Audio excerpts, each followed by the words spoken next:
Here at Mothers Illuminated, and today we are joined by Lynne Blankenbeker, and she's amazing. She's done a lot of things in her career, and today we're going to talk a lot about the military because I know she spent some time in the Air Force and the Navy. Right. So maybe if you could kind of talk a little bit about your background, Sure. what got you into the military, that kind of thing. Absolutely. Well, first of all, thanks for having me. This is exciting, and I'm really glad to be on your show. I think it's important, especially as moms. I think moms do a lot of things, and and so I think it's really important that we have this mom network out here. So thanks for what you do, and I love your podcasts. They're great. Thank you. So I feel really honored to be on. So. I grew up in a military family, actually. So both my mom and dad served in World War II. My mom was a nurse, and my dad was a radio man at the Kwajalein Atoll during World War II as a Marine, and my mom was in the Army. And then, unfortunately, back then, women couldn't continue to serve in the military if they got married or had children. And so my mother had to quit. And when I was a little girl, she used to kind of grumble under her breath when she was packing our school lunches and say, I could be a colonel right about now. And she loved being a mom, and she was a really good mom. But so that's kind of how I grew up. Even though neither of my parents were actively in the military when I was born or when I was growing up, we lived really close to a military base. And so I always had a very favorable opinion of the military. I respected the military and what they did. And so I'm the youngest of five. And my oldest brothers were Vietnam era, but both of them missed out on going to Vietnam. And they're a little bit older than me. But then, when I went to college, my father had passed away when I was young, and my mom was a nurse, and she was trying to take care of the 5 kids and our elderly grandmother and our 2 dogs and our 4 cats or whatever we had, And she was just trying over there, right? Yeah. She was just trying to keep her head above water and as a nurse and take care of us. And so by the time it came time for me to go to college, there really was no money left. And so when I went to school, I was offered an Air Force scholarship to become a nurse, and they needed nurses in the military. And so I got a scholarship. So I feel really lucky that I was able to get my education paid for. Yeah. I was able to go to college, which was really important to me, and I became a nurse like my mom. Yeah. And so then, came with a little bit of a price. I did have to deploy a few times, and the first deployment was Desert Shield, Desert Storm. Oh, wow. And so when I got home from the war, my husband and I had been married almost 6 years, and we were kind of on a 5-year plan for children, and so we were missing our mark a little bit, and so we ended up getting pregnant, fortunately, and so then I was stationed in California, and we absolutely, neither one of us were from California, and so we thought, where are we going to raise this baby? Yeah. And we just started driving across the country until we got to New Hampshire. And That's a far drive. Took a while to find the place. We hit all 48 lower states. Wow. Looking for the perfect place, and so the beauty about the military is at the time I was on active duty, but you can go in the reserves. And so in the reserves, you can kind of hit that pause button and go part-time for a little while or however you want to do that. And so I was able to, be in the Air Force on active duty until I had my baby, and then I hit the pause button and was a stay-home mom for a while. So we can do this on-ramp, off-ramp thing. And then when I was ready to come back, I only wanted to come back part-time, and so I was able to go on the reserves. Yeah. And it wasn't until my daughter was a freshman in college that I got recalled back to active duty for a very long time, and I was gone for 6 years. Oh, wow. But by then, she was an adult, and so that's how my career unfolded. I switched to the Navy in the middle of all that because the Air Force, the Air Guard, and the Air Reserve at the time weren't hiring nurses, but the Navy Reserve was. And for me, I didn't care what uniform I wore as long as I got to take care of our warriors and their families and our veterans. That was really important to me. Yeah. So I was able to do that. I think the military can work well for a lot of women out there. Any women who are thinking about going in the military, reserve is certainly an option if you want to be a mom during the week and a warrior on the weekend. And I am very, very fortunate in that I had a daughter who she was a really good kid. Yeah. And so when I had to be away for a long weekend or away from her, even as a 14, 15-year-old, I didn't have to worry that she was out drinking or having boys over. Or, she was. I don't think I could have done it if I didn't have a child who was, who was a rule follower. Yeah, yeah. And she was a good kid, so that made it very easy for me to be able to serve. Especially as she got a little bit older, and teenagers make bad decisions sometimes. Yeah. But fortunately, at least I don't know about it. Yeah. But she didn't make bad enough decisions that it was okay. So it's kind of how my Navy career kind of unfolded. Yeah. So, what did your husband do? Was he in the military also, or? So. No. So we started out, he was in the military. He was a pilot in the Air Force. We met in college, and then he decided to go into consulting as a computer programmer. Okay. So he did that, and then sort of followed me around, and then we settled finally. And then in 2006, he went over to Iraq for 4 years straight as a contractor. Wow. So, and that's kind of funny because in 2009, he was a contractor over there. I went over to Iraq, and I brought our daughter with us. Really? So how old would she have been in 2009? She was like 16 or 17, right? Yeah. And I brought her to Iraq. We had to hire a 17-person security detail around her all the time. Oh my gosh. I was going to say, how did they make that work? Because, obviously, if you're overseas on deployment, there's some level The military of risk won't do that for you. Yeah. The military separates families. Okay. They absolutely wouldn't have said, oh, you're getting deployed, well, take your kid with you. That Yeah. doesn't work that way. But because my husband was a civilian over there, and he was on a base or in a compound, they called it Fort Apache for his company, he was able to hire the security detail for her. So it wasn't the military. And one day they put my daughter in one car and my husband and I in another car. We were in a fully up armored vehicles they were transporting us. And we only have the one child, and we don't have a lot of family. My parents are deceased, and his parents weren't around. And I made them stop the vehicle, and I said, "You got to put one of us in with her, because if our car is blown up, she's going to be orphaned in a war zone, and somebody's got to get her back to the United States, and who's going to take care of her? She's a minor." Yeah. I think those are things that average parents don't have to think right. about. Yeah. If we're blown up, who's going to take care of our kid? Right. Yeah. And so it was funny because I was, I think that was the first time I really thought about, oh my goodness, the damage that can be done to a young person. God forbid if our vehicle had blown up and she got to watch that, or something worse. And so I've been to 3 wars, and I've lived in a war zone, and so for me, I know what that is. And I had a comfort level that afterwards when I got home, I said to my husband, I'm not certain that we should be so cavalier about this thought process of us being deployed, because when we're over there, we're really safe. And I never really thought about it. In 2011, when I was in Iraq or in Afghanistan, we could Skype, and sometimes we'd get rocket attacks because we were always getting attacked on our base, and I'd be on Skype with my daughter, and I would just close the lid of my computer. And in retrospect, I think, maybe I shouldn't have done that. Yeah. Right? Because sometimes our internet would go out and we wouldn't have internet for 2 or 3 days. And I finally asked her not too long ago. Yeah. I said, did that really traumatize you? And she said, this was her response. She said, no, because you were always so confident that you were going to be okay that I never worried. Wow. So I guess I was okay, right? Yeah. But I think about that, and I think about what if I was her mother and she was over there and she closed that screen? I'd be freaking out for the next 3 days, waiting to hear if she was okay or not. So. Now, did your daughter end up growing up in that kind of an environment? Did she end up, I'm assuming she has a favorable view of the military. Absolutely, absolutely. And did she go to the military? Or? So she did ROTC. She was going to go in the Air Force. She actually, her senior year of undergraduate, when she was going to go into the Air Force, had been accepted to go to graduate school. And so she was going to law school and got a scholarship. So she asked for an education delay to be able to go on and finish her education. And then, interestingly, they didn't need any more people. They were doing a reduction in force. And so they said, hey, look, if you don't want to come in the military at all, you don't have to.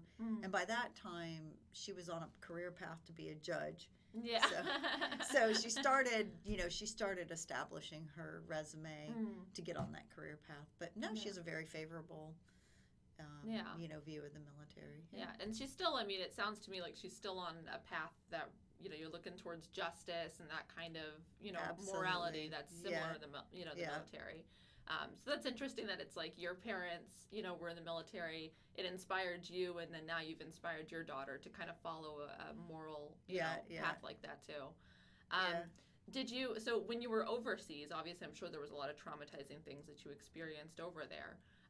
Did being a mom affect any of that? Because I know, like, as a mom, anytime I see anything happening to children or around children, it's like those children become your children. It's like, oh my gosh, what if this was happening to my child? Oh, absolutely. Yeah. Absolutely. Funny thing is when I was 27 years old, when I went to Desert Shield, Desert Storm,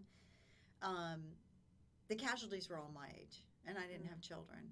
And I was just taking care of other soldiers, other Americans, right? Yeah. And so for me, it was a sense of pride of caring for another American. Yeah. Fast forward to Afghanistan in 2011, and I had a 20-year-old, she was 19-year-old daughter. Yeah. That was hard because those young soldiers and sailors were my daughter's age. And the ones that I had to prepare to go home in body bags, unfortunately, I hurt for their moms. Yeah. Their mom. As I would prepare them to go home, I would think, what would I want to see? I can't even imagine what that must feel like to be a Gold Star mom.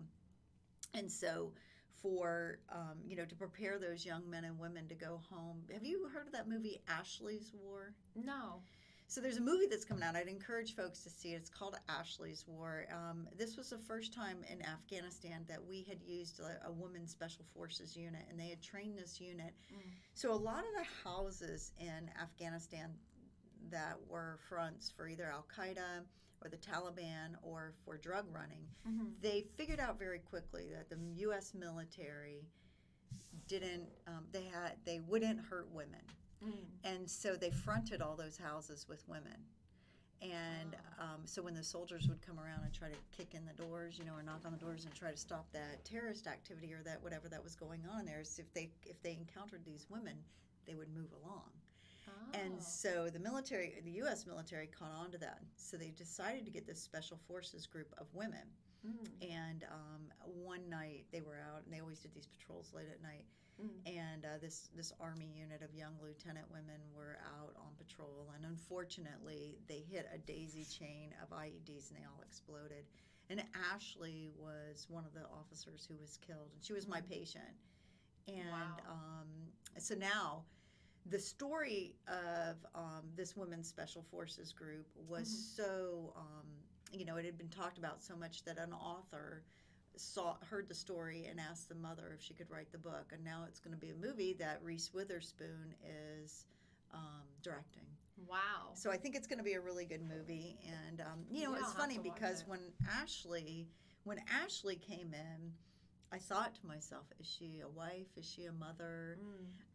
When the young men came through, the first thought was always, I wonder whose son this is. Yeah. They're fathers too, and but it just was different. You relate differently. I did relate differently. And then child abuse was rampant in Afghanistan. They don't have the same values when it comes to children that we do. They would use their young children to plant IEDs, and when those explosives exploded, they would lose their arms and legs and become patients of ours.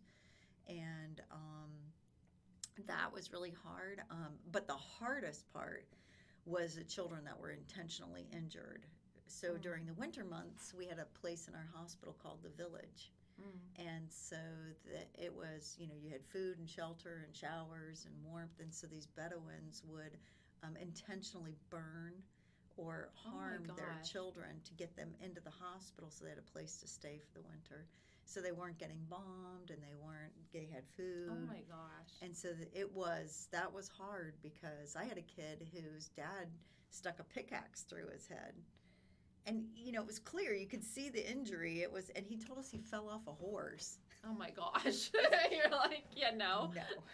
And so we called him Eddie. We called the little boy Eddie. The other thing that I thought was pretty interesting about the children over there is we didn't know how old they were, nor did their families or the people who brought them in. They didn't know. They're not like our country. When your baby's born, you celebrate their birth. Oh my gosh, yes. And you have these, Barney birthday parties. Yeah. Or what's the hot party now? I was going to say, not even the parties, but just now the big thing is on social media. For every month for the first year of their life, it's like 1 month old, and you have the pictures with the numbers and the celebrations, and 2 months old. And, it's like you count the weeks and the months and, all of that stuff. And I couldn't imagine not knowing how old my child is. It's like, I gave birth to that woman. I know. Yeah, right. Like, I remember how long ago that was. Right. Nope. These people, they remember the child's birthday by events that happen. Maybe what the weather was doing that day or something like that. And so they'll say, oh, it was about this time, maybe, I don't know, a few years ago. Oh my so gosh. we the children that came in without a parent, if a village got bombed or whatever, and the children were found in sort of the rubble and they were brought in, we measured their feet and we looked at their teeth, because the children, this was very interesting. We had been in Afghanistan about 10 years. The children that were under 10 years old, all their teeth were a mess because we brought them candy and soda. Oh my gosh. And those kids had never had candy or soda before. And all the kids that were older had beautiful teeth. Oh my gosh. We don't always bring good stuff when we go to foreign. That's a lesson, though. Yeah, right? Don't give your kids candy and soda. Right? So so we could pretty much gauge, how old the children were, get a general idea. But we didn't know what their birthday was. So when I first got to Afghanistan at our hospital, these kids were all coming in. We'd get these kids, and let's say today is May 22nd, and if we got a child today, they would assign that child a birthday of May 22nd, but if they thought I was 5 years old, they'd say 2016, right? Oh, okay, yeah. So I kept, these kids were coming in, and I kept going, oh, this is so sad, they get blown up on their birthdays. Yeah. Oh my God. Until I learned that that's how we assigned their birthday. Yeah. They didn't have one, which is kind of sad. And but that part was really hard. Yeah. The children, and there were some beautiful children. I had a young girl. She was only 16. She had been, and the girl children got treated differently than the boy children.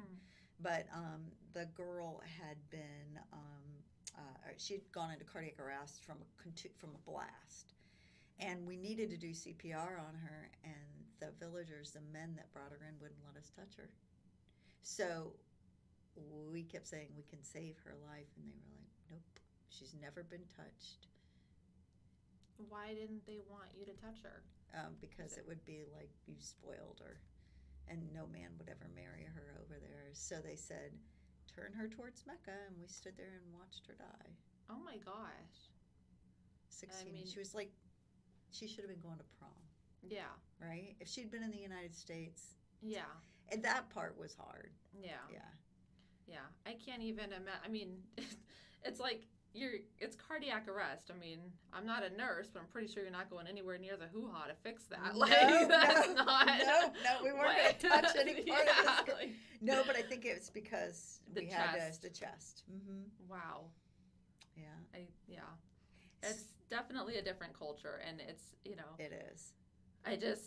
I think that's I could not imagine seeing those kinds of things. I definitely was not made for that kind of a life. I could not do it. But I have an immense amount of respect for the people who do, because I recognize how difficult that must be, especially when you've got your own children. Well, the thing is I wasn't prepared for the child abuse. Yeah. That part I wasn't prepared for. Like this little guy, Eddie, who had gotten the pickaxe in the head. There came a time to send him home. And I gave his dad some sterile water and some clean gauze. And I said, I showed him how to clean the wound. There was just this little tiny spot on his head that hadn't finished healing over, and but you can't get if you get a head wound, if you get an infection in your brain, you're done. Yeah. So I showed him how to clean it. I showed him how to dress it. I gave him enough dressing, and I said, for the next 2 weeks, you need to do this dressing change by yourself. And then when you bring Eddie back, we'll take a look at the wound. And when he brought him back, the kid had this, he was dirty. His bandage looked like it had never come off. And so through the interpreter, I said, did you use the water I gave you? And they were like, nope, we drank that. Oh, my gosh. Because water's a hot commodity over there. Yeah. So then I sent them home with saline, which is you can't drink it. Yeah. Well, you can. It's a little salt. And then I drew a skull and crossbones on it, and I said, this is poison. This is good for cleaning out wounds, but you can't drink it. So I was like, this is poison. And so they cleaned his head then. Oh, my gosh. If they fed it to the camels. Yeah, right. Keep the camels alive. I don't know. I don't know. But anyway. Oh, my gosh. Yeah. It was a very different world. We had a little boy who was stabbed in the liver because he wasn't listening to his dad. Oh, my gosh. Yeah. And that was like nothing. Yeah. And there's no child protective services. There's nobody to call over there. Yeah, there's nobody that's accountable for any of that stuff. No. Yeah. No. You just do the best you can and hope and pray a lot. Yeah. That these kids are going to be okay. Yeah. And so while you were away, obviously your daughter was back in the States, and I'm assuming with your husband. Was your husband the primary caregiver while you were away? Yeah. Whenever I'd be deployed, he would be the primary caregiver when she was a minor. And then when she went to college, of course she went to college. Yeah, she was on her own. Yeah. I'm not certain she remembers. Right, yeah.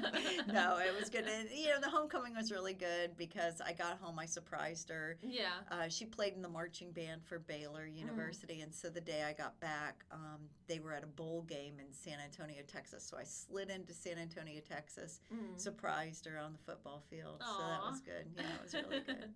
Yeah. Yeah. And then so, when you're looking at those types of things, obviously there were promotions and deployments and stuff like that.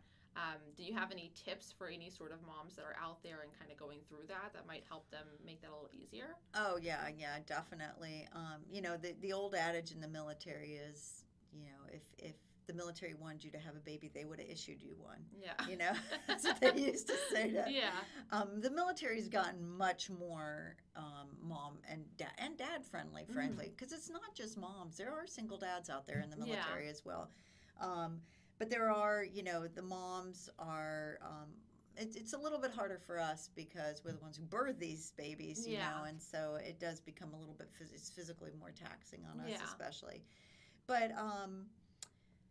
when I was the commanding officer when I was at the Bureau of Medicine and Surgery, and I was very understanding to our folks who had children. I know how hard it is with daycare and trying to strike that balance. And so I let my crew, I had one young lady, she had early drop off at school, which was 6 o'clock in the morning, and then but she had to pick up by 3, and we lived in Washington, D.C., so the traffic is horrible. Yeah. And so I would let her work. I'd let her leave every day at 2 to get there to pick up her daughter. Her daughter was only in first grade. Yeah. And she didn't have a husband who could take care of the baby, the child. So I let her leave, and so she just took her cell phone. We're such a transient, you can do anything on your cell phone or your computer, right? And then she was just available to answer questions until the duty day was done. But she was one of my best workers. Yeah. Because her life was settled. Yeah. When you worry about your kids. So I would encourage moms to have that conversation with their commanding officers or whoever is in charge, whoever's, in that chain of command. And, just be honest about your schedule and transparent about your schedule and what the requirements are for your children. Most things today can be worked around. Yeah. And we saw that during COVID. Yeah. Oh, yeah. And so by the same token, and I think COVID's going to help, believe it or not, because I think it used to be when your kids were sick, people would just say, we'll figure it out. And your kids can't go to daycare when they're sick. Yeah. Right? Well, now nobody wants to be around sick people. Everybody's afraid of sick. I mean, there is no normal sick anymore. Yeah, exactly. So now I think employers or in the military, they'll be a little more understanding to say, you know what, if your baby's sick, we don't want this at the office either. Yeah. Just stay home. Yeah. With your, and get your kid well. Yeah. Kind of a thing. I would tell moms, take every opportunity to continue to advance your career. It's hard, but the military has a lot of requirements for us, and striking that work-life balance in any job is really hard. But if there's something that you want to do in the military, then, like for me, I wanted to be a flight nurse, and so I always had a current flight physical, and I always made sure I was within physical standards. And so all those things that you can control that can advance your career, definitely do. Going to school, when I went to law school when my daughter was 12. And so when I'd pick her up after school, she went to school, I went to school, we came home, and we studied together. And we just made it a together thing. Of course, my comforter on my bed looked like tie-dye from all the highlighters. Right. We would fall asleep in them, and my bed would, those highlighters would bleed all over my sheets, which was pretty funny. But I found that including my daughter in my military life, not only made her have a huge sense of pride in being an American, but also helped her understand, what I was going through, and she liked being part of planning our lives in that way. Like on my drill weekends, for example, as she got a little bit older, I could say to her, Shannon, who do you want to be? She didn't need a babysitter per se, but I'd say, who in the neighborhood do you want me to ask to keep an eye on you? And she would say, I want Chastity and Mike this time. And she'd say, I like their dogs, and they always take me for pizza or whatever. And then I would make that arrangement. But I let her try to have as much control over her life, so I wasn't always saying, well, Mom's doing this, so you're stuck with that. I'd give her some choices. And I had some really supportive friends, that were able to help me keep an eye on her, especially when Dennis was in Iraq.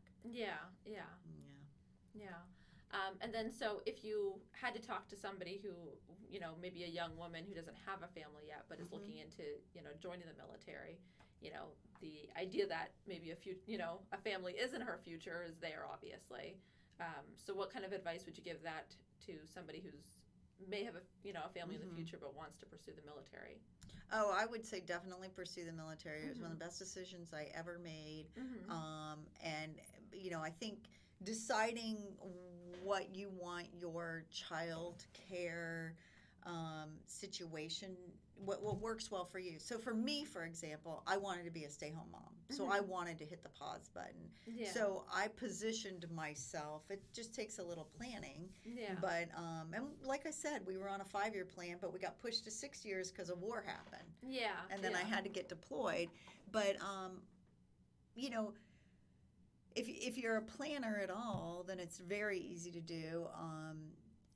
Most enlistments are 3 or 4 years. And so when you come into the military, you have a 4-year obligation. So if you know that in 4 years, maybe you'd like to start your family, and you want to commit 4 good, solid years to being in the military, the best part of that is, I say, go do all the fun stuff you want to do. Take that weird remote assignment or do that thing that won't be as easy to do once you have a little baby. And then if you decide you want to stay full-time, the daycare centers on base are really, really good. You have a support system on base of other young families. Most people in the military are young families. There's a lot of co-oping going on.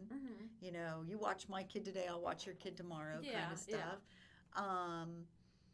And the military is a 24/7 operation, though, so there's a lot of jobs in the military that,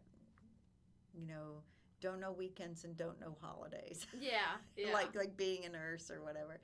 So it's best, I think, if you have a partner who is either on an opposite schedule as you or whatever, so that, it minimizes the anxiety of having to be away from, your child. At least someone's there with the child. Right. But I would say, they are not mutually exclusive. Absolutely not. And if you decide that you're the type of person who wants to do the military part-time after you have your family, there are great reserve and guard opportunities for that. And you can onboard and offboard just like I did. I went into the reserves in 2000 and 2003. I got deployed for Iraqi freedom. I spent the summer of, I went to law school in 2004. I spent the summer of 2005 and 2007. No, 2007 was the worst year of my life. That's when I took the bar exam. Yeah. Not going anywhere. That's right. 2005 and 2006, I took some extended summer opportunities, and those were great because my daughter was, 12, 13, 14, so I took her to Italy. I took her to, cool. I took her to Washington, D.C. with me, and she stayed with me for the summer while I was there at my training. I took her out to Seattle, Washington. We had a great time. I used to take her with me. Yeah. And they let you do that?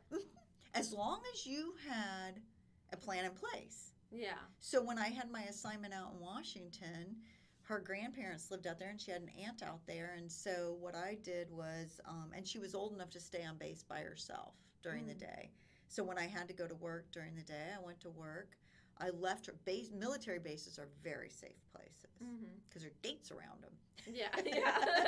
And there's 50-cent movie theaters, and there's, dollar bowling alleys, and there's a boatload of children. Yeah. And so my friend had, Navy. The military is also a very small family when you get to thinking about it. Like, there's only 7,000 Navy Reserve medicine sailors, and your paths will cross over and over again. So sometimes I would go somewhere, and one of my friends was there too, and they brought their kids, and so Shannon got to know friends from all over the country. Yeah. Because they brought their friends, and then I'd say, okay, you two, don't leave the base. Here's, here's $5 for the day. Figure out what you're going to do. Got good sneakers, walk. Right, yeah. But it was safe. There's police all over the base. They're never going to get, and so she was what? That was 2008. So she was 16. Yeah. She was fine. And I knew she wasn't going to get in any trouble. Yeah. So it was easy. Yeah. And so that was with Washington because you had family there too. I mean, was it the same kind of thing when you went to Seattle or Italy? So when I went to Italy, she actually, she was in college by then. Oh, okay. When I went to Italy. Was she in college? I think she was a freshman. So so she was able to get on a plane by herself and fly over, and then her dad came over, and then she went to Rome for like 3 days by herself. Yeah. And the only thing she couldn't do was drive the rental car because she was too young. I think you have to be 21 or something. Or something. Yeah. Plus, the military is very strict about, if they rent the car to you, the car goes to you. You don't give it to other people to use. Yeah. So her dad was able to, though, because he's my spouse, take the rental car. And so they were able to tour, like, all of Sicily while I was at work during the day. Oh, that's They'd do these great day trips. And then, I'm trying to think where else I took her. Washington, D.C. Got to think about this one. She was only 11, and she was not going on the metro by herself. Yeah. That was not one. But I had lots of friends there. Yeah. So I just took her to, when on my days off, we'd go do monuments and that sort of stuff. And then she went to the White House and did the egg roll, for Easter. Yeah, yeah. That's cute. Yeah, no, it was great. It was great. So, but I think that, like with anything in your life, your kids get to be a certain age, and then you sort of figure out what's the new thing now. Yeah. So what would you say is kind of, I guess, the best part of being in the military as a mom? Like, what was the moment where you're like, wow, this is really cool that we get to experience this? I think when my daughter pinned my eagles on me. Because she was in ROTC. Yeah. And at the time, so she was going to be an officer in the Air Force, and I had just promoted to captain, and I was at the Pentagon, and she came out to for my promotion ceremony, and I had her pin my eagles on. And remember when I told you my mom used to grumble under her breath that one day she could have been a colonel if she hadn't, right? Well, a colonel and a captain in the Navy are the same rank. You wear an eagle. And it was that moment that I looked over at my adult now daughter, but and I said to her, I just achieved my mother's impossibility, because it was an impossibility. And then I handed her my other eagle, because in the Nurse Corps in the Navy we only wear one eagle. Yeah. And I handed her my other eagle, and I said, you one day are going to achieve my impossibility. Yeah. And she will. Yeah. Because I think that's what we do for our children. Is give them an opportunity to be something that we weren't able to be. Yeah. Yeah. So I think that was probably my best moment. Yeah. And then what would you say is kind of the biggest struggle you've had throughout this, and what would be your advice to moms that might be going through that struggle? Yeah, I think it's hard leaving your children, Mm-hmm. even though as well prepared as you are and as, you know, your best laid plans, still something happens. Like one time I was gone and my daughter's dog got bitten by another dog and it had to have surgery, and it was my daughter's little puppy, and she was frantic on the phone, and I couldn't get to her. Yeah. You know, and I think that, like any mom, you know, when you feel like you can't get to your child, and I think that was hard. And the first Christmas, so, and my family, we every Christmas Eve, I've read The Night Before Christmas to my daughter since she was born. Yeah. Never missed a Christmas Eve. Yeah. To this day, I still do it. Yeah. But I've never missed a Christmas Eve of reading The Night Before Christmas. Yeah. And I was in Afghanistan the night before Christmas.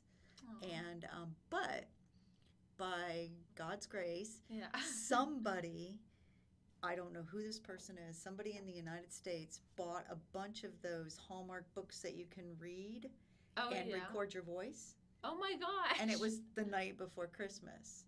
So I took the book, I read it on the recording, and I mailed it to her. And then the night before Christmas, I was on Skype, and the book, she was hearing my voice reading her the book. But those things those are hard. Yeah. You know, because you think, you miss the birthdays, you miss the, when I came home from a mission in Alaska one time, she was her big band concert. And I couldn't get the cab driver. I was like, please just drive as fast as you can. Yeah. You know, to get me home. And I literally went running into the Capitol Center for the Arts just as the high school band was going on stage. Wow. I mean, I barely made it by the skin of my teeth. And it was important for me not to miss her things, especially with her dad in Iraq. Yeah. And so that anxiety of not being there for your kids, sometimes I think that's hard. But she seems okay for it. Yeah. I didn't miss very much, though. I was lucky. Yeah. Have you guys had any conversations now that she's older about some of those experiences as a child, and what was like her reaction? And I did ask her. Yeah, I did. And, you know, it's funny because she's such kids are so resilient. Yeah. And she actually said, you know, Mom, I liked it. I liked that. I liked that you trusted me. So when I was thinking, and, you know, I was like, oh my gosh, this is horrible. This poor kid. I'm leaving her alone. You know, Shannon was growing. Like, she was like, wow, my mom really trusts me. This makes me feel really good. Yeah. I thought that was an interesting take on it. Yeah. It's funny how kids, they really do. It's like you're sitting there like, oh my gosh, I'm the worst parent ever. And then they're like, oh, I had a great day. Like, we went to the park and, you know, we did this and that. And, you know, I'm sitting there like remembering yelling at her because, you know, she's trying to go in the parking lot. And, you know. Right. I know. But then, you know, she's like, oh, yeah, we had so much fun at the park today. Like, the way they internalize stuff is so different. It really, really is. And I think another time was I took care of this young man in Afghanistan. He died, and it was a very traumatic case. It was on 11/11/11, and you know, and I was preparing him to go home. And again, I had no idea who he was going home to. Yeah. But when I got stationed at the Pentagon about 6 months later, I was living in Arlington, and I went to Arlington Cemetery the first day I lived there, and I remember walking into the cemetery and thinking, do I know anybody buried here? And this kid's name came to my mind. And so I found his grave. And he ended up being buried in Arlington, which I did not know if he would be buried at Arlington National Cemetery. But I found his grave, and I found out then that he had a mother, because there was a huge wreath of flowers, and it said Mom and Dad. And his headstone said little brother. So I thought he had a big brother or a big sister. And so for 5.5 years when I lived in D.C., I went and visited him on his birthday and on Veterans Day and Memorial Day. And, you know, I would decorate his grave on, you know, for the holidays. I always put his wreath and Wreath Across America. And I always left a quarter, because the tradition at Arlington Cemetery is if you are with the person when they die, then you leave a quarter. And so you know, sometimes the money would be gone, you know, whenever I'd go back or whatever. But anyway, I always worried I'd run into his mom, because I never knew what I was going to say to his mother. Yeah. Like, what do you say to the mother or the son you couldn't save? Yeah. And he was the only person killed on that day. in all of the theater out of the whole war. So anyway, before I was getting ready to leave D.C., it was probably about 6 or 8 months before I was getting ready to leave D.C., I was on Facebook in my bed, and a Facebook video came up of a woman having a 10-pound baby in a car. Now, as a mom, I know, right? As a mom and as a nurse, that was fascinating. Right, I was watching that. So you know how YouTube works, right? Yeah. You watch a video and then takes you, another one. 30 minutes later, you're watching something totally crazy. Right. Well, so there's like 3 videos of women having babies in strange places, and then all of a sudden, there was this video of a woman and a man holding a poster of a guy that looked just like Teddy, and I will never forget what Teddy looks like. So I clicked on it, and it was his mom and dad. Oh my gosh. And I was shocked. And but I'm a very spiritual person, so I thought, wow, what a gift, you know. I finally got to see who his mom and dad were, and they took a video tour of their home, and they showed his Purple Heart, and they showed his Bronze Star, and pictures of him when he was a little bitty boy and surfing, and he loved to skateboard, and they told stories. And come to find out, he had a little sister. So his headstone that said little brother was because he was little, and the guys in his unit called him little brother. Oh. So I thought, wow, what a gift. And then about 3 or 4 weeks later, he had a tattoo across his chest that said, "I will never falter," and it was written in this really beautiful script. Yeah. And I found it when I was cleaning him up, and so I got a Facebook suggestion of a friend with a tattoo that on the arm that said, "I will never falter." So I clicked on it, and that was his sister, but they didn't know I existed. Yeah. So I thought, that's really weird. And then finally, I was getting ready to run for Congress, and somebody told me I had to get a voter registration list. So I was laying in my bed on my cell phone, and I Googled, how do you get a voter registration list? Yeah. And the voter registration list for DeBerry, Florida came up, and his mom and dad's full name, address, and phone number was the first thing that came up. Oh my gosh. So I thought I should write to them. I was going to say, I don't think you can get a clearer sign. No, right? So I wrote to them, and I just said, "Hi, my name's Lynne. I was Teddy's nurse." By this time, I knew they called him Teddy because I kept watching the video. Yeah. I said, "I'm really sorry for your loss. Thank you for your sacrifice. Contact me if you want." And they contacted me. And they every year have a big event that they throw at the beach. It's called Teddy Fest, and they celebrate their son. And they all go and they surf. And so their Teddy Fest was coming up, and his mother said, "You have to come visit me." Oh my God. So I fly down to Florida, got a bottle of wine in one hand and a tray of brownies in the other hand to go meet these people I'd never met before. Yeah. And Anne, his mom, and I are like best friends. And she said to me, she said, "Lynne," she said, you know, she's very spiritual too. And she said, "You know, I don't think Teddy didn't need a nurse. Teddy needed a mom." And as a mother, and I know you can identify with this, you know, we don't ever want anything bad to happen to our children when we're not with them, right? You know, it'll all be better if we could just get to them. Yeah. And she said, "You know, God knew I couldn't be with Teddy that day, and he needed a mom, and you were the mom he sent." Yeah. And so, you know, so now Anne and I are like ridiculously close. Yeah. And she's an amazing person. They have a Gold Star family day and a Gold Star Mother's Day, and she is just so proud of her son, and as she should be. So it's funny because I always leave this quarter, right? At Arlington Cemetery. So I ended up staying 3 days at this house. Yeah. These people, I had no idea. I'm wedged in with Aunt Ginger. And we go out on the beach, and this isn't like Hampton Beach at all. Yeah. This is just beach houses. There's no boardwalk. There's no hot dogs. You know, like that. So I'm sitting there, and I was getting ready to leave, and we were both in our swimsuits. It was just me and Anne, and I looked down on the ground between us, and there was a quarter on the ground. And I was like, "Anne, you're dropping money out of your clothes there." And she said, "I'm wearing a swimsuit. There's no money here." And I said, "Well, there's a quarter." And I had told her I always left a quarter, and she picked it up, and it was Teddy's birth year, and it was heads up. Oh, my gosh. And she said, "I've been waiting for a sign from Teddy. He always brings us a sign when he's here." And so she said, "There's our sign." So Anne and I are actually writing a book about her son. Really? Mm-hmm. Oh, it's going to probably be called "I Will Never Falter." Yeah. And wow. She's just this amazing person, and it'll be 10 years on 11/11/11 this year that Teddy will have passed. And so last summer they came up to visit, and she brought home movies. And oh my God, he was so funny. Yeah. She had a picture of him when he was 2 playing musical chairs, and he Yeah. giggled like a 2-year-old giggles, you Yeah. know? And I thought, gosh, you know, as a combat nurse, we don't ever get that gift. Yeah, yeah. It really was a gift. So they're just unbelievable people. But yeah. So I think, you know, I guess as moms, we are supposed to be over there sometimes.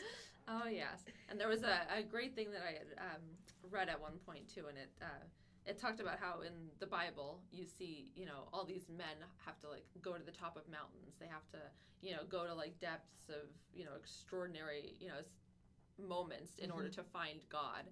And how anytime you read the Bible, like, for women, God always comes to women because they know that we're sitting there taking care of the kids, taking care of the house. We're literally too busy to climb that mountain to go find them, you know?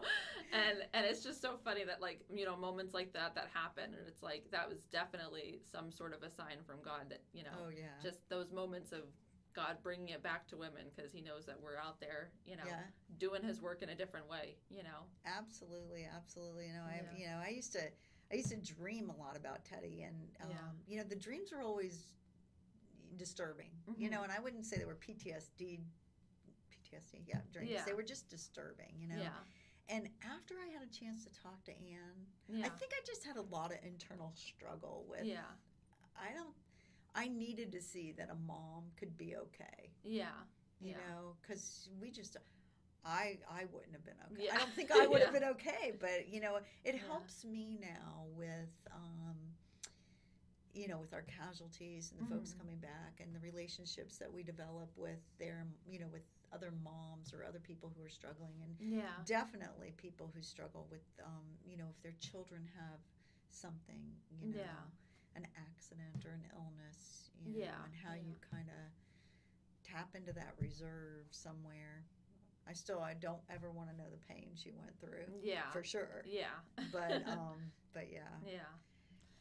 So, you know, back when you were, you know, active military, especially when you were pregnant and everything, I'm sure it's a little bit different now, but what was it like being pregnant in the military? You know, did they make any concessions to you because you were pregnant, or was it just, hey, buck up even though you got to pee every 30 seconds? Right. No, it was funny because, first of all, they don't give you another uniform. You know, you got to go buy them, and the uniforms are ridiculously expensive. And so what the women in the military do is we all, you know, we give them to each other. You know, and it's like you wear the hand-me-down maternity because they're expensive.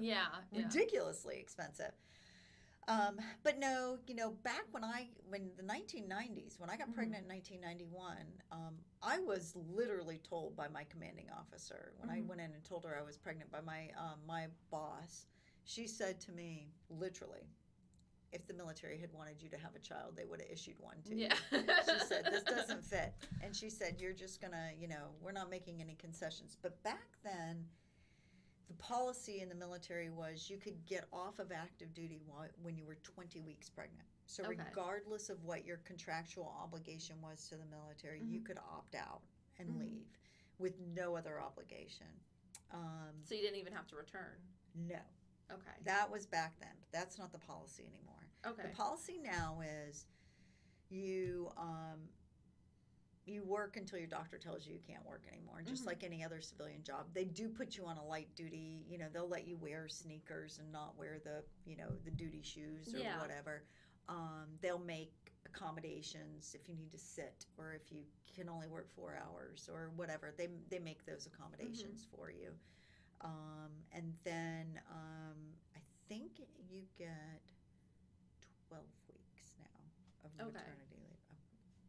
I want to say it might be 6, but you can save up. You earn 30 days of vacation a year, and you can bank 60 of those. You can bank 60 days.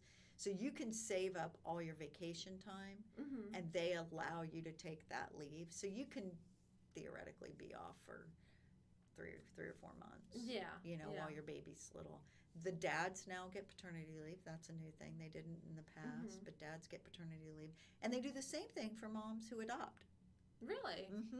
Okay. That they don't look at it as a recovery time, but more as a bonding time. Yeah. And so families who adopt are also authorized maternity and paternity leave. Yeah.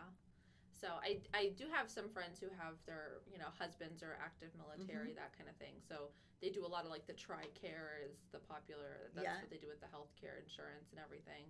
And I've heard that's pretty good. It's very good. They do pretty good, benefits. Yeah, it's really good. At the time that you delivered, was it still a good benefits package, or how did that work? So, when I had my daughter, I was on the 20-week rule. Okay. So when I was 20 weeks pregnant, I opted to leave the military. Because remember, I was on a 5-year plan. So I'm already now 6.5 years into my 5-year plan. And so I opted to leave at the 20-week point. So I was an OB nurse in my past life. And I wanted to go home to Florida to have my baby, which was near Eglin Air Force Base. So I was going to continue my medical care through them. Mm-hmm. But because I was no longer on active duty, they didn't have to deliver me. If they had room, they could, but they didn't have to. So you kind of had to have a backup plan. Yeah. But I just sort of banked on it. So what I did was the man who was in charge of the OB unit at Eglin Air Force Base had been my mentor when I was in nursing school. Okay. So he was stationed near the place where I went to nursing school, and I knew I was going in the Air Force, and so he had kind of been my mentor. So lo and behold, he ends up being the boss of this OB unit. So I went to him, and I had been an OB nurse in the Air Force, and so I said, hey, look, I'll become a Red Cross volunteer, and I'll volunteer for you one day a week. I'll come in and I'll do well baby checks or help moms with breastfeeding or whatever, do the discharge paperwork or whatever. Yeah. But in 20 weeks, I need you to find a bed for me. So it was a great work. It worked great for me. Yeah. So I did that, and I got to know all the doctors and all the nurses, and I saw a midwife there. Mm-hmm. And lo and behold, the day I came in to have my baby, they usually did 30 deliveries a month. They had 19 deliveries. Wow. And they all it's not like other hospitals. Yeah. It was a big bay. It was basically a hallway with a bunch of curtains between it, and then like a fetal monitor in each of these little cubby holes. Yeah. The space I had my baby was smaller than this. I mean, it was like not like a big fancy room. Yeah. And this is actually nicer than where I had my baby. I kind of look like a third world country. But they didn't have a room for me. So they put me in the hallway because they didn't want to send me to that. So I was literally in the hallway. Yeah. So I said, well, I feel okay. Can I walk around? My water hadn't broken yet. So they were like, yeah. So we had a camper. So I sent my husband home. I said, go get the camper. It looks like we may be having the baby in the parking lot. Yeah. But fortunately, being a first-time mom, it took me a lot longer to have my baby than all the other people who were in there like having them. I just kept asking the question, like, could you move me to that bed? They seem to have them very quickly over there. But anyway, I ended up at the end of the day, the last kid picked to have a baby, I guess, and so they moved me to the birthing room that they had. But they had no LDRPs. This was a place that still took our babies away to take them in the nursery at night. Yeah. And I was afraid they were going to like stick a bunch of needles in her and, all that kind of. So I was like, nah, she'll just stay with me. Yeah. So, but they were really good. The nurse in the OB unit had been a longtime friend of my mother's. She was like the one civilian nurse they had. And so when I went in the nursery with Shannon that night, and carried her in so she could be weighed, I told the nurse, I was like, please let me keep my baby. And she's like, I love your brother, so you can. Yeah. But I don't think I would have gotten that special treatment. Oh, probably not. Yeah. So it was good. It was fine. But at the end of the day, they handed me a bill for $14 for food for me. Oh, wow. And I got there on a Thursday, and they didn't let me go home till Tuesday. Wow. I bet you were thrilled to get home after all that. You're like... Well, in their defense, I came in on Thursday after my OB appointment. They were like, oh, you're going to have this baby any minute. I delivered on Saturday. Oh, yeah. And then it was the one child. Yeah. No. and then it was a holiday weekend. It was Memorial Day weekend, and the doctors didn't want to come in on Monday. Oh my God. But because you don't pay your bill, right? That's like funny. There was no billing the insurance company, so they're like, we'll come in tomorrow and let you go. Yeah. Wow. But I wasn't ready to have my baby, even though I was overdue. I did not do the nesting thing. Yeah. So I had no diapers at home. So I told my husband, I was like, you're going to have to go buy some diapers. We don't have any diapers. Like, I was going to use cloth diapers, but for some reason, I had not gone out and bought them, and there was no Amazon 29 years ago. Yeah. They were not showing up on my doorstep anytime in the next week. Yeah. So the really nice nurse, she kept stuffing that little bassinet full of diapers. Yeah. So when I left with like cases of diapers. Yeah. Because she said, if they go in your bassinet, we can't take them back out. Yeah. So she supplied me with the first probably 2 weeks of diapers. That's too funny. I was not ready to have this baby. So how far overdue did you go? Oh my God. I was 2 days short of 43 weeks. Wow. I know, it's a miracle she's still alive. It's a miracle. Wow. I was going to say, because both of mine went a week over, but it's like, I mean, for me, by the time I hit like 36 weeks, I'm like, all right, I'm done. That was Tap me. it out, you know? I know. So I was in my head 7 weeks overdue. Yeah. Right? Because I was like, oh yeah, 36, that's term. Right. But thank God I didn't have her because she was only like 6 pounds. Oh, really? Oh, wow. I know. For being overdue, that's surprising because usually they're... She probably was 8 pounds on her due date, but I think the placenta must have worn out. Like, I don't know. Everything else dissolved and Despite my best efforts, you know, I knew she was going to be resilient. That's too funny. Oh my gosh. But you had a home birth, didn't you? Yes. So the first one was supposed to be a home birth, was a hospital transfer. Okay. And so she ended up being a vacuum birth. I was like, seconds away from being a C-section, and they said, we can try a vacuum if you want to, and I said, I would do anything to avoid a C-section. So yeah, let's try it. And luckily, the next push, she came out. Oh, nice. So she was good, but she did have to be in the NICU for 3 days. So they let us stay an extra day. So that way I didn't have to go home without her. Oh God, I couldn't imagine. Yeah. I was like, please. And they're like, all right, fine. We'll monitor you. Very good. So we got to stay an extra day. But she was in the NICU for 3 days because she had some fluid in her lungs, and she was 9 pounds 1 ounce, so she was a chunker coming out. You're so tiny. How did you have a 9-pound baby? The human body is amazing. We'll put it that way. So, but it's also a little bit more common, I think, for the old the bigger babies to get a little fluid in their lungs. So she had that, but she was fine, and then. My most recent daughter, who is 3 months old now, she was 8 pounds, 13 ounces at birth, and both of them were a week over. But yeah, she was a home birth at home, totally like unmedicated, right in my living room, in a space about this big, But yeah, we had our tub filled up, and it was an amazing experience. I was telling my husband, I was like, and it was funny because with the hospital birth, I ended up like doing the epidural. It was like every intervention you didn't want it. Like, I wanted to have the home birth, the powerful home birth without the drugs, and right, that whole thing. And then you go in the hospital and you're like, oh my gosh, this sucks. Give me the epidural, and then take a nap, and then you wake up and it's time to push, and then So that was a lot of fun. But I decided never will I do that again, go into a hospital for a birth. And then the second one, I was so nervous that I was going to have a hospital transfer again. But I remember like the midwife showed up and, checked everything, and they said, nope, you and baby are doing good, no problem. So we're having her here. And it was absolutely amazing. Afterwards, I even told my husband, I was like, I could do this like 1,000 more times, which is funny to me because the hospital birth, no, I would never do that again. Yeah. The home birth with all the extra feelings that you get, I could do that so many more times. It's just so different. Yeah. And one of the things that I just thought was funny, so we did it in the living room, and my 2-year-old was there too. And so my husband and the 2-year-old were kind of like helping each other out the whole time, and then the midwife and her team were helping me. And so I, at the end of labor, when you're pushing and your baby's coming, you scream, at least I did. And so I basically screamed that baby out. And I remember I was standing over the tub while she was born, just like screaming while she was being delivered.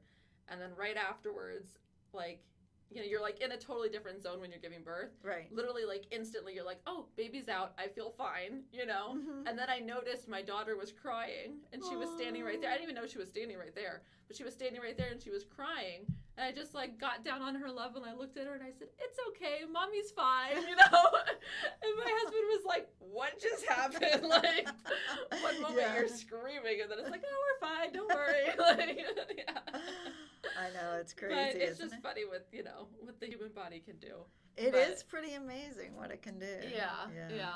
But a friend of mine, her husband's active duty, and so they did everything through TRICARE. They use the same midwives, but they did a home birth also. Oh, that's good. So it was good to know that like TRICARE does cover. Oh home yeah, and births, it's too. very different now. It wasn't like where I went. The hospital I went to didn't do labor epidurals at all. Yeah. It wasn't even a choice. If you get an epidural, you're gonna have a C-section. Yeah. That's the only way you were gonna have an epidural. Yeah. And you know, I used to teach Lamaze early on in my career, but again, I had my daughter almost 30 years ago, so it was very different, right? Yeah. But anyway, I used to teach Lamaze, and my husband used to come and, this is how long ago, he'd set up the overhead projector. and so anyway, he'd sit in the back and listen, and there's things I'd never say to a pregnant woman nor a pregnant woman in labor. I was 22 and I'd never had a baby, but like I would never describe transition as uncomfortable. That is not the word I use again. No. There's a different adjective for it. Uncomfortable, active labor. Uncomfortable. Right. Transition, I might die soon. Like, but I used to talk to these women, and we used to give them, you know, medication, like Demerol. During labor, you know, I think about this now and I'm like, oh my gosh. So anyway, I used to say to them, you know, sometimes as moms, you know, when you're in labor, you'll get anxious, and if you're anxious, you're not going to dilate, and so we can offer you a little Demerol or something while you're in labor to relax you so you'll dilate. So here I am in labor, you know, it's Thursday night, we get there, everybody thinks I'm going to have this baby any minute. I went to my regular OB appointment after my step aerobics class, and I was 7 centimeters. On Thursday. Wow. I did not have this baby till Saturday. Anyway, oh my gosh. My husband, about just like clockwork, about every 4 hours, he'd come into the midwife, and she never left. She was amazing, but he'd come into the midwife and he'd go, "If you just gave her a little Demerol." Like he was some expert, right? Finally, at one point, I was like, "Give him the Demerol." Right. Just give him the Demerol. I was like, just go take a nap. This is going to be okay, you know? I was like, oh my gosh. But, you know, it was funny because when she was born, you know, I didn't think I'd been there 2 days. I just really didn't feel like I'd been there 2 days. My water hadn't broken, and I didn't think I was having contractions. I thought what I was feeling was the baby stretching. And they were too busy to take me to the OR, was really the bottom line early on. And so as long as I wasn't ruptured and I wasn't screaming, they were like, you can stay pregnant in labor. So every couple hours I'd come back and they'd monitor the baby. So that was from like Thursday afternoon until like Friday night. And then Friday night they were like, well, you kind of petered out. You got to go on some Pitocin. I was like, a little too relaxed over here. Like, if I'm 7 centimeters, I mean, I could probably grab her by the ears. I'm thinking, like, why are we still hanging out here? Like, maybe we should be doing something, you know? And then they give me some Pitocin, and later on they came back and they're like, you're 6 centimeters. Now, never tell a woman 3 days into labor that she went from 7 to 6. I'm like, what? Nay, we're getting somebody else in here to check this out. And if you have to get a ruler in there, I can't possibly have gone from 7 to 6. They were like, well, we think your cervix is getting swollen. I was like, yeah, because I've had this kid pounding on it for 2 days. Like, oh my gosh. We laugh now, right? Yeah, exactly.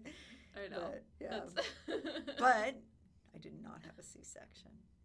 And that is definitely something to celebrate. Yeah. Pushed for 5 hours. Oh my gosh. But I did not have a C-section.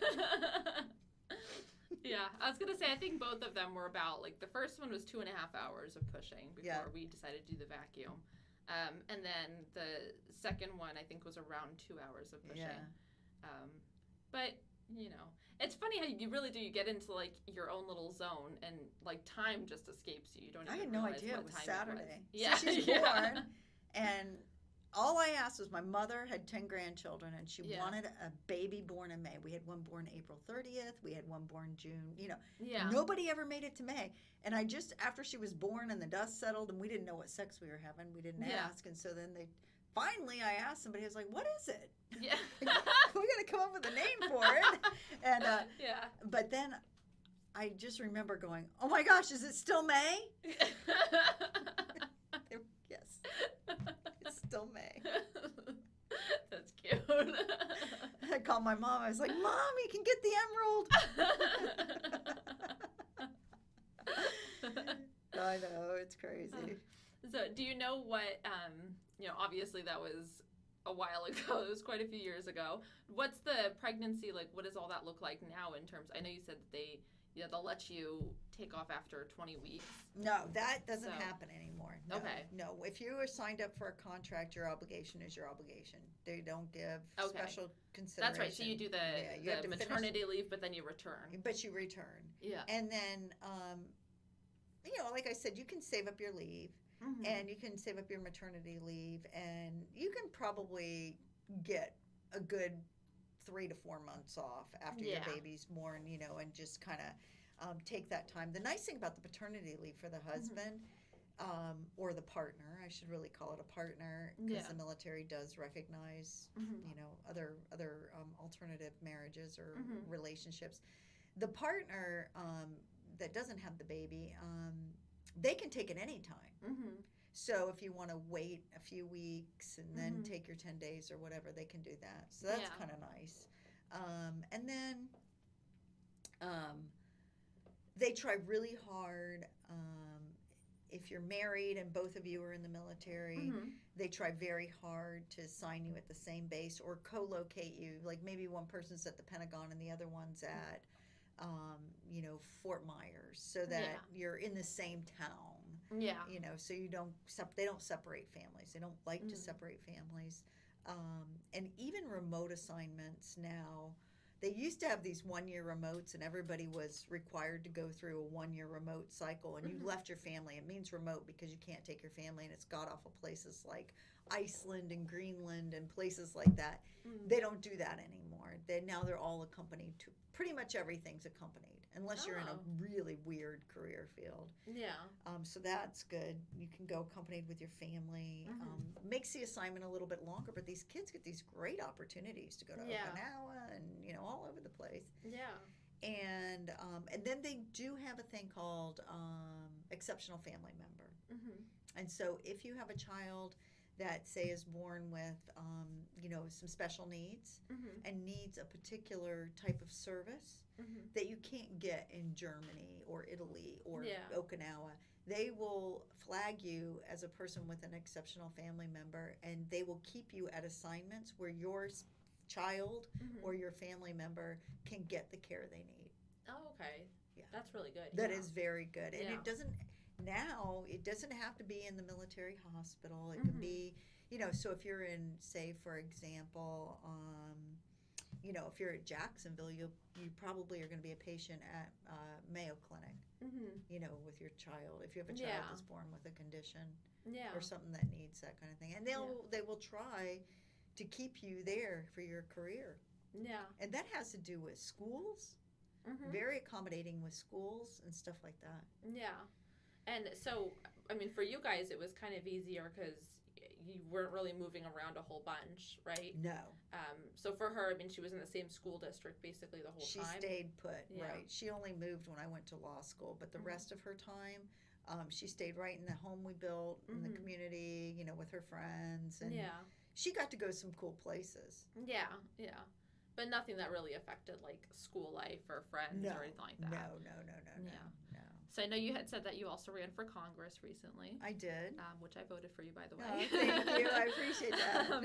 So, I don't know if you can talk about it, but what's the next steps for you? Because I know you unfortunately didn't win that Congress run. Are you going to run again, or what's the next steps? And you're still in the military, right? I am still in the military. Yeah. And no, I feel like one of the things we do in the military is we groom leaders, right? And as part of being a good leader is you have to know when to stop doing certain things, right? And I ran for Congress twice. I didn't get elected twice. I think the voters deserve to have somebody who has a chance of getting elected. It's clear, whatever the reason is, I didn't get elected. I certainly don't have any hurt feelings about it. What I promised the people of New Hampshire I would do is work on healthcare policy that I thought made sense, and also make sure our voice was heard. And one of the things that I got to do when I ran for Congress was meet other Congress people. And so there is a man who is from Texas 23. His name is Tony Gonzalez. He's also he was in the Navy. He actually has 800 miles of border with Mexico in his district. Wow, okay.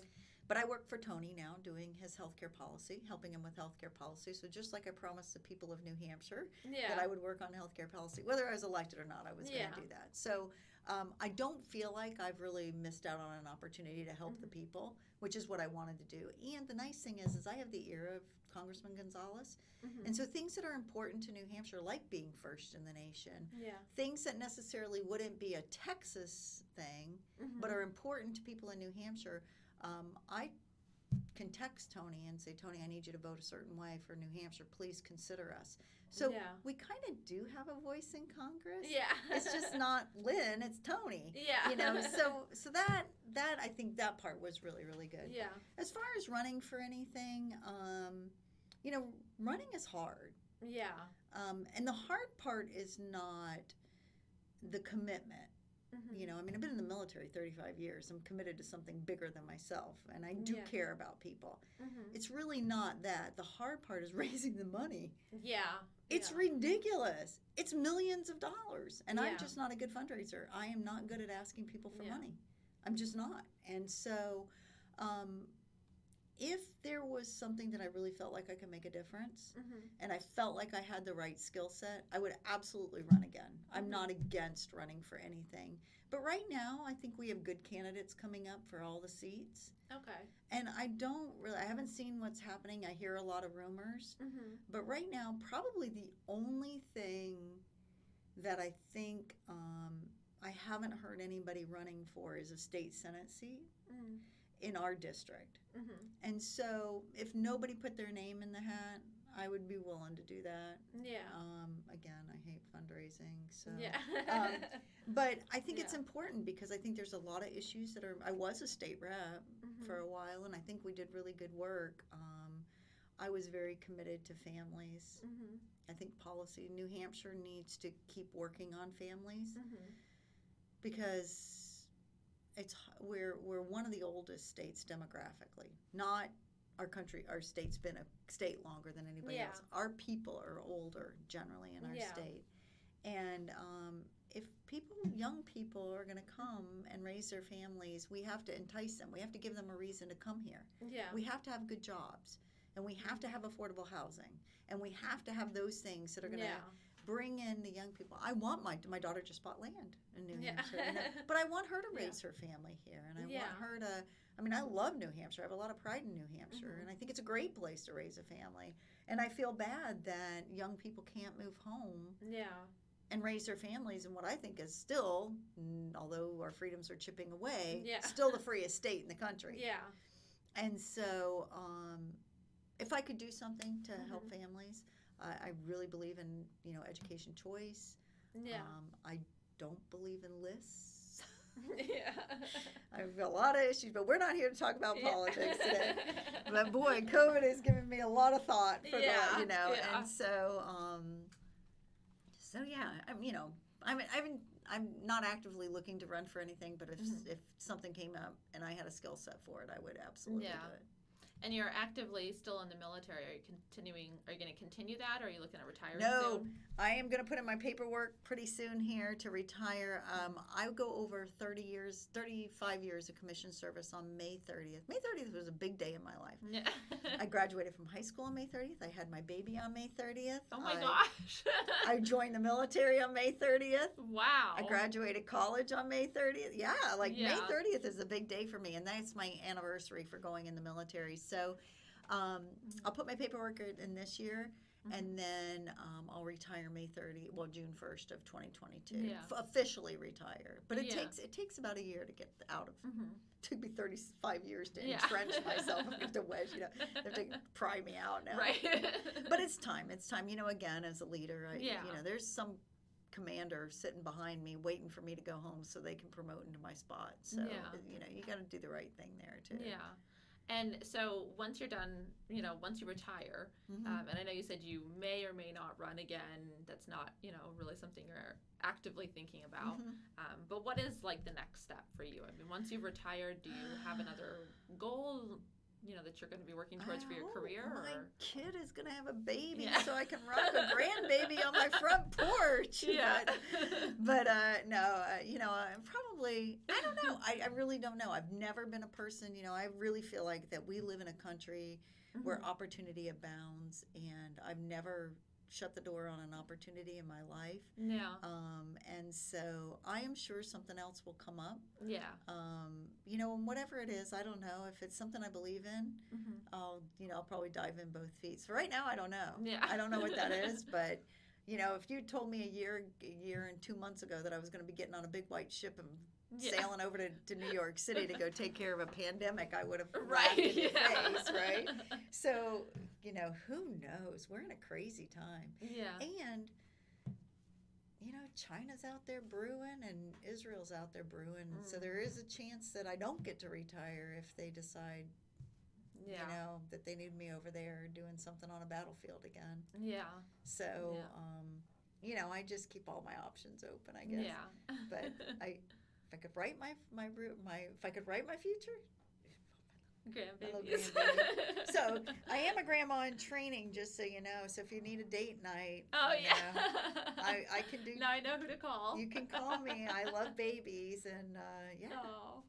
I like to babysit. I like Yes. babies. I need a little practice. I'm a little rusty. It's Oh, been good. about. Oh, well, thank you so much for being on the show, Lynne. Thank you for having me. It was great to talk to you. Yeah, of course.